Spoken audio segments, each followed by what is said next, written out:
Oi, meus amores, eu estava agora em uma live e comentei alguma coisa que eu gostaria de compartilhar aqui com vocês no YouTube. Uma pessoa me perguntou essa semana, olha, eu já fiz terapia e às vezes esse mesmo problema volta, já fazem anos, será que seria interessante voltar a trabalhar esse assunto? E aí é muito interessante essa pergunta e eu gostaria de compartilhar com vocês. Veja, o nosso crescimento existencial, ele é muito gradativo. Inclusive, eu não gosto muito dessa ideia de coaching. Você pode, você consegue, amanhã você acorda uma pessoa nova, vamos brigar com o mundo porque eu posso. Isso causa muita decepção, porque o crescimento, ele é lento. O crescimento exige um esforço muito grande. A plasticidade neural exige muito esforço. Mas aí tem uma coisa muito interessante.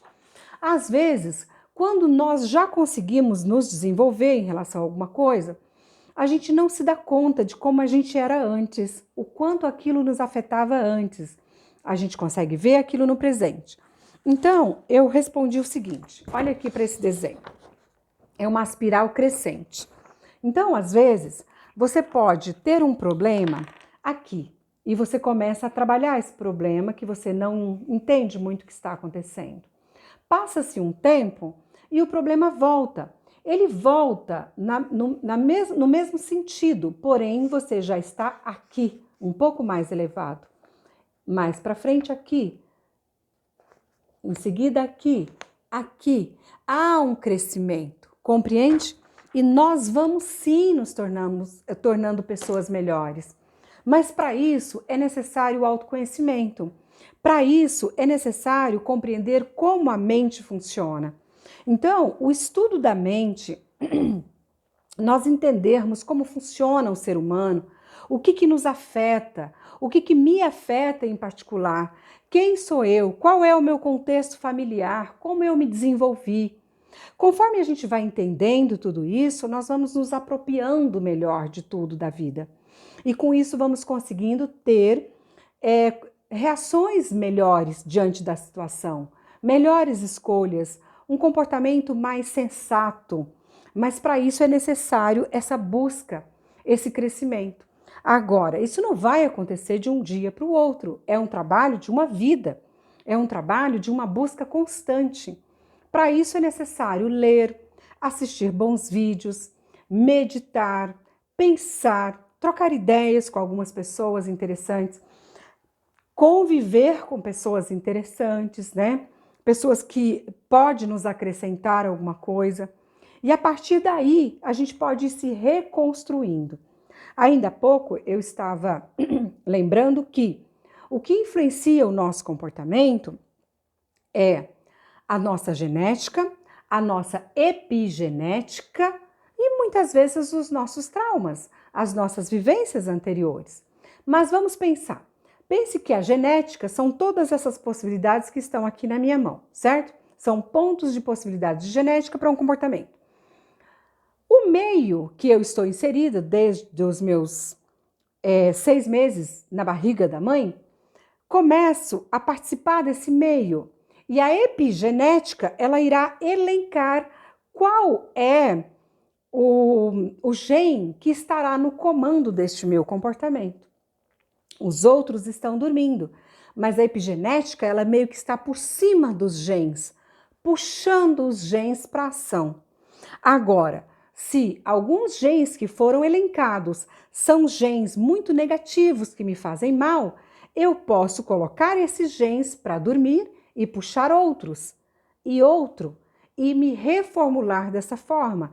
Isso também está ligado à questão da plasticidade neural. Usar o meu cérebro de forma diferente da que eu usei até hoje. Mas eu volto a repetir, isso não é algo que eu consigo fazer de um dia para o outro, como muitas vezes as pessoas vendem essa ideia por aí.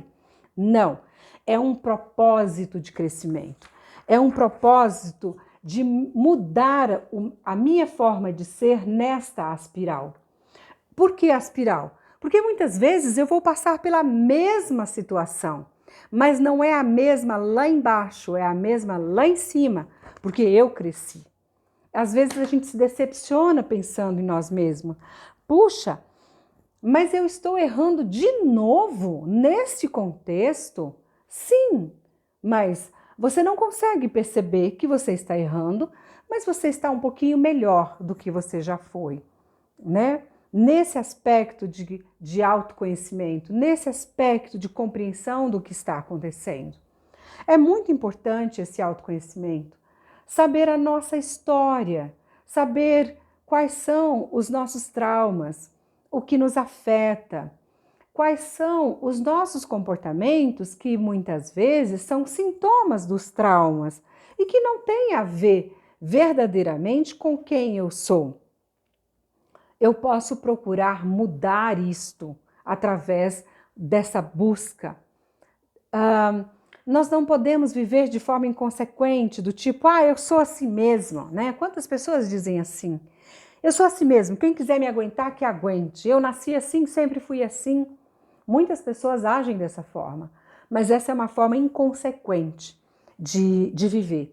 Outras pessoas já se fazem de vítima. Ai, é porque eu passei por tanta coisa, eu sofri tanto, né, na vida. Vocês precisam compreender por que eu costumo agir dessa forma, como se fosse um ser completamente impotente, né? Tem um momento que eu gosto de falar muito, é o momento de tomar a rédea da vida nas próprias mãos. É um momento que você decide. Claro que, mesmo você decidindo, você ainda tem aquela genética, você ainda tem aquela epigenética que foi elencada lá atrás nos seus primeiros anos de vida. Exige muito esforço para mudar tudo isso. Eu não posso usar a minha história para justificar os meus erros de comportamento me fazendo de vítima. Também não posso achar que basta eu querer que estará tudo transformado no dia seguinte. Não. É um caminho árduo, é um caminho pesado, porém necessário. Se você deseja ter mais saúde psíquica, se você deseja proporcionar mais saúde psíquica para quem está ao seu redor, este é o único caminho. É o caminho da humildade, de se observar, de observar como as coisas estão acontecendo. É a tentativa do autocontrole, é compreender como funciona a mente da humanidade e mais, de forma mais específica, como funciona a sua mente, como funciona a minha mente, né? Sempre que eu me atraso para ir para algum lugar, eu fico nervosa. Então, eu já me programo para eu não me atrasar. Então, é saber como eu funciono, saber o que me afeta e eu já me programar com antecedência para dar conta de tudo isso, né? Me programar com antecedência para que eu tenha mais controle da situação quando as coisas estiverem acontecendo. E se eu perceber que alguma coisa me fugiu do controle, eu preciso dar um tempo para organizar a minha química cerebral para depois tomar uma decisão. Essa semana eu atendi uma pessoa e a gente teve um papo muito legal em relação a essa questão desse autocontrole. E esta pessoa trabalha com investimento na bolsa de valores. E ele disse o seguinte: eu estou com dificuldade em me controlar, porque existe uma regra áurea.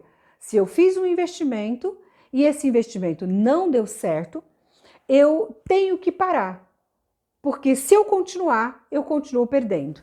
E mesmo ali no computador, sabendo que eu ia perder, eu continuei e perdi. E depois eu disse para mim mesma: por que eu sabia que eu não podia continuar? Continuei e acabei continuando e perdi. Aí ele disse: foi uma autossabotagem? Eu disse: não, não foi uma autossabotagem. Na verdade, foi uma dificuldade para lidar com frustração. Quando nós temos uma dificuldade para lidar com uma determinada frustração, naquele exato momento, nós queremos fazer de tudo para dar conta daquela frustração.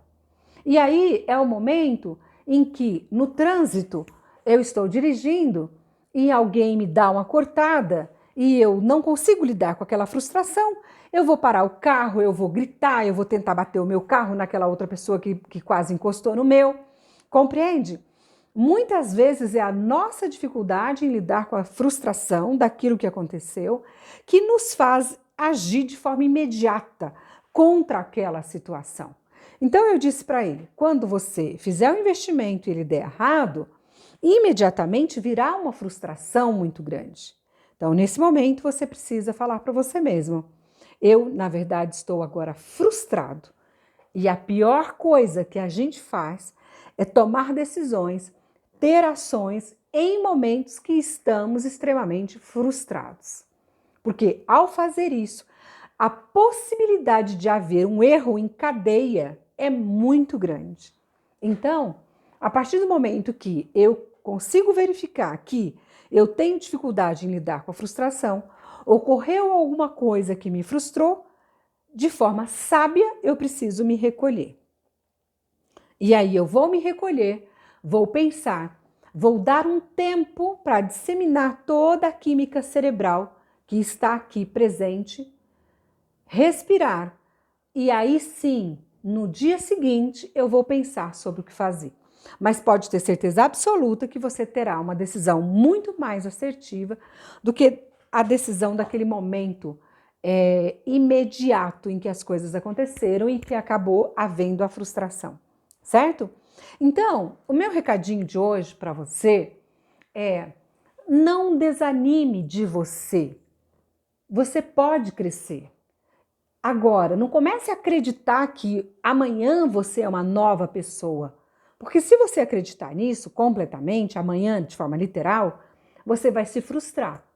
Esse crescimento, ele é lento, muito lento, é árduo. São muitos livros que você precisa ler. É necessário uma busca muito grande. E acredite na sua aspiral. Você passará pelo mesmo problema, porém, você estará num patamar bem mais elevado.